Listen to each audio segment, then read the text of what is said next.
Hello everyone. इस video में समझेंगे कि कंपाउंड इंटरेस्ट कैलकुलेट करने का एक बहुत ही आसान और बहुत ही बेहतरीन ट्रिक के बारे में जानने वाले हैं। अभी मजा आएगा ना भिड़ो। जैसे जब कभी आपको रेट दिया रहता है और टाइम गिवन रहता है और आपको कंपाउंड इंटरेस्ट कैलकुलेट करना हो तो उसके लिए एक भारी फॉर्मूला आप अप्लाई करते हैं कि amount is equal to P into 1+r/100 whole to the power time. तो वहां पर लगातार आपको मल्टीप्लाई करना होता है जो कि एक टाइम कंज्यूमिंग प्रोसेस है। तो उस पूरे कॉन्सेप्ट को या फिर उस पूरा प्रोसेस को आसान बनाने के लिए यहाँ पर एक बहुत ही सिंपल बहुत ही बेसिक ट्रिक अप्लाई करके उसके कैलकुलेशन को कम किया जा सकता है। ठीक है। Oh my God! आइए सबसे पहले जो ट्रिक है वो देखते हैं। वो है 2 ईयर के लिए, यानी कि जब कभी आपको रेट ऑफ इंटरेस्ट गिवन हो और पूछा जाए कि 2 साल के बाद जो आपका कंपाउंड इंटरेस्ट है उसका परसेंटेज कितना होगा या उसके बेसिस पर आपको चीज़ें कैलकुलेट करनी है। तो जो कंपाउंड इंटरेस्ट का परसेंटेज है उसमें आप दो ही चीज़ करना, जो रेट ऑफ इंटरेस्ट है उसको 2 टाइम्स करना और जो रेट ऑफ इंटरेस्ट है उसका स्क्वायर बाय 100 करना। इन दोनों को ऐड कर दोगे तो आपको कंपाउंड इंटरेस्ट का परसेंट आ जाएगा। आइए पहले इस चीज को कैलकुलेट करके देख भी लेते हैं कि कैसे ऐसा होता है। जैसे सपोज करिए कि आपका रेट ऑफ इंटरेस्ट है वो दिया गया है 10%, ठीक है, और बोला कि कितने साल के लिए है कंपाउंड इंटरेस्ट कैलकुलेट करना, तो बोलेंगे 2 साल के लिए। अब कैलकुलेट करना है हमें कंपाउंड इंटरेस्ट का कितना परसेंट होगा। तो सबसे पहले 10 को 2 से मल्टीप्लाई करिए, ठीक है।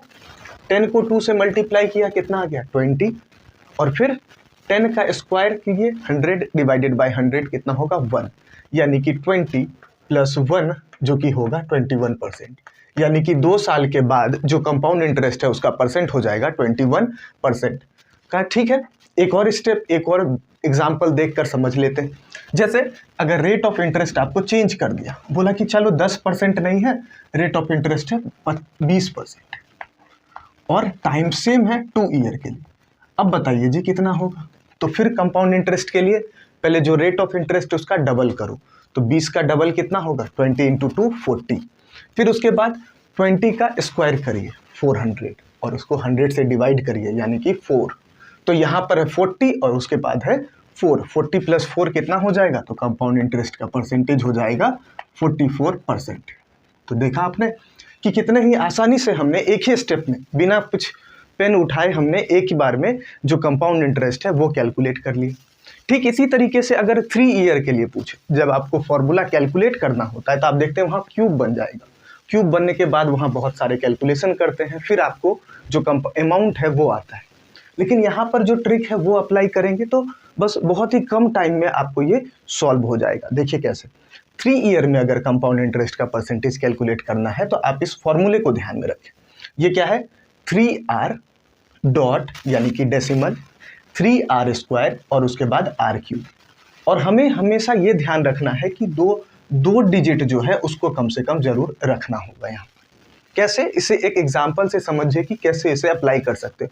और अगर आप 1 या 2 क्वेश्चन इस पर प्रैक्टिस कर ले तो बहुत ही कम टाइम में 3 ईयर वाला जो कंपाउंड इंटरेस्ट है उसे आप कैलकुलेट कर पाएंगे। आइए देखते हैं।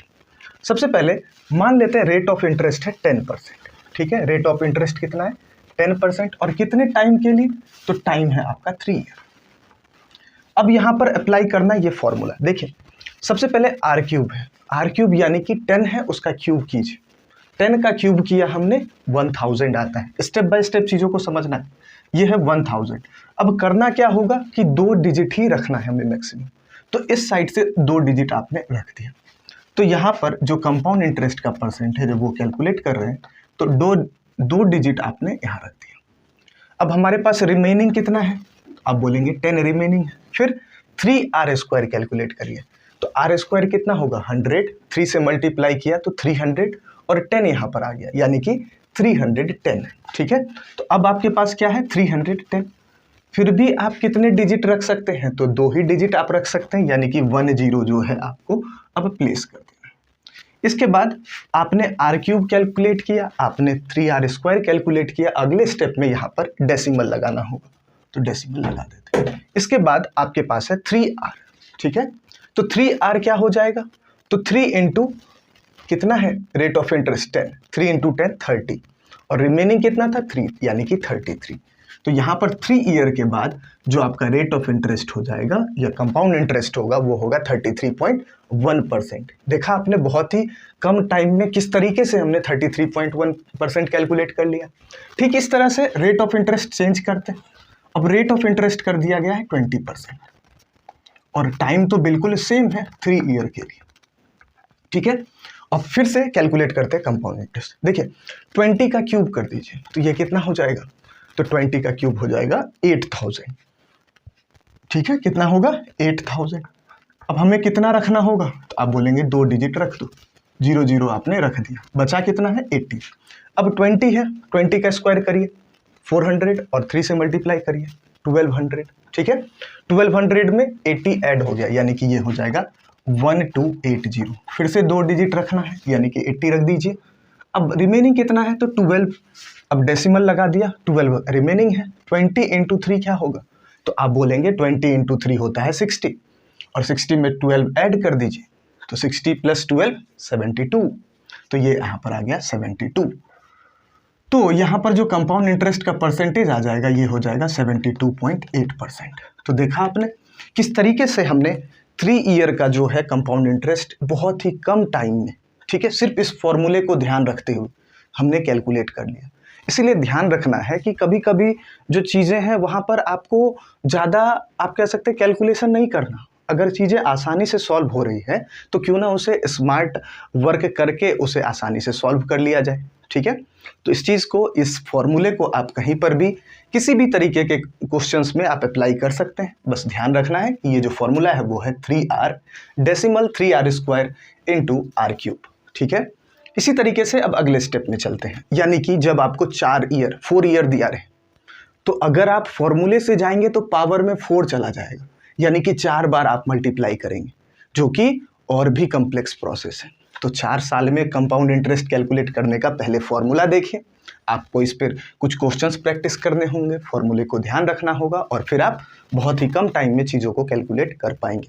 तो 4 ईयर में कंपाउंड इंटरेस्ट का परसेंटेज क्या है, तो 4r डेसिमल 6r² 4r³ और r⁴। ठीक है, अब देखिए इसका कैसे कैलकुलेट करते हैं। फिर से सभी चीज़ें सेम होंगी, 2 डिजिट हमें मैक्सिमम रखना होगा, बाकी डिजिट को आगे कैरी ऑन करते चलेंगे। तो ठीक इसी तरीके से रेट ऑफ इंटरेस्ट कितना है, वो है 10%। टाइम तो 4 ईयर होगा।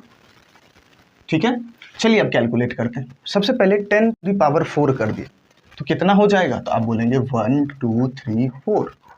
2 डिजिट रखें, बाकी सबको छोड़ देना है। तो कंपाउंड इंटरेस्ट परसेंटेज में 2 डिजिट आपने रख लिए, बचा कितना है 100। अब चलिए r³ करें तो कितना होगा, 10 का क्यूब क्या होगा 1000, ये कर दिया तो 4000। अब यहाँ पर क्या हो गया, तो 4100। फिर आपने क्या किया, 2 डिजिट रख दिया। अब क्या बचा, आप बोलेंगे 41। चलिए आगे 6r², 10 का स्क्वायर कितना होगा 100, 6 से मल्टीप्लाई किया 600 और यहाँ पर ऐड कर दिया तो ये क्या हो गया 641। फिर 2 डिजिट रखेंगे 41। अब क्या बचा है 6 रिमेनिंग है, 10 को 4 से मल्टीप्लाई करिए, 10 इंटू 4 40 और यहाँ पर 6 ऐड हो जाएगा यानी कि 46। तो यहाँ पर देखिए डायरेक्ट आ गया कि 4 साल में आपका परसेंटेज कितना होगा 46.41%। क्या यहाँ पर ज़्यादा कैलकुलेशन करने की रिक्वायरमेंट हुई, बिल्कुल भी नहीं। ठीक है, इसी तरीके से और देख सकते हैं। मान लीजिए जो रेट ऑफ इंटरेस्ट है वो 5% दे दिया। ठीक है, और यहाँ पर टाइम फिर से वही 4 ईयर के लिए कंपाउंड इंटरेस्ट कैलकुलेट करते हैं। देखिए 5 टू दी पावर 4 का, ठीक है, तो 5 टू दी पावर 4 कितना हो जाएगा 625। कितना होगा 625। 25 आपने रख लिया, बचा कितना है 6। आगे चलिए 5 का क्यूब 125। ठीक है, 125 इंटू 4 क्या होता है, तो 125 इंटू 4 अगर कर लें 500 और इसमें 6 ऐड कर दिया तो आपके पास क्या है 506। 2 डिजिट रख दीजिए, 06 रख दीजिए, 5 आपके पास रिमेनिंग है। अब फिर से अगले स्टेप पे चलिए, 5 का स्क्वायर 25 इंटू 6 150, 5 ऐड कर दीजिए 155 तो 5 रख दीजिए, 1 जो है आपके पास रिमेनिंग है। फिर 5 इंटू 4 20, एक और ऐड किया 21। तो यहाँ पर जो आपका परसेंटेज है आप कह सकते हैं approximately 21.55%। That will be your answer. समझ गए कि 4 साल के बाद सीधा बहुत ही बेसिक कैलकुलेशन के साथ आपने यहाँ पर 2 साल, 3 साल और 4 साल के लिए कंपाउंड इंटरेस्ट कैलकुलेट करना सीख गए। और basically most of the problems जब आप ऑब्जर्व करेंगे तो वहाँ पर 2-3 साल के में ही आपको कंपाउंड इंटरेस्ट कैलकुलेट करना होता है। जहाँ पर चीज़ें ज़्यादा हो, बहुत ज़्यादा ईयर के लिए गिवन है, तो ज़रूर कहीं ना कहीं उसमें कुछ अलग रूल्स अप्लाई हो रहे होते हैं। और उसके लिए भी हमारे पास ट्रिक है, जो कि आने वाले सीरीज़ में आपको उसके भी ट्रिक्स प्रोवाइड कर दिए जाएंगे। तो उम्मीद है यहाँ पर तक चीज़ें जो हैं आपको समझ आ रही होंगी। ठीक है, तो यहाँ तक अगर वीडियो अच्छा लगा हो तो ज़रूर इस वीडियो को लाइक भी कर दें और चैनल को सब्सक्राइब भी कर दें। Thank you so much.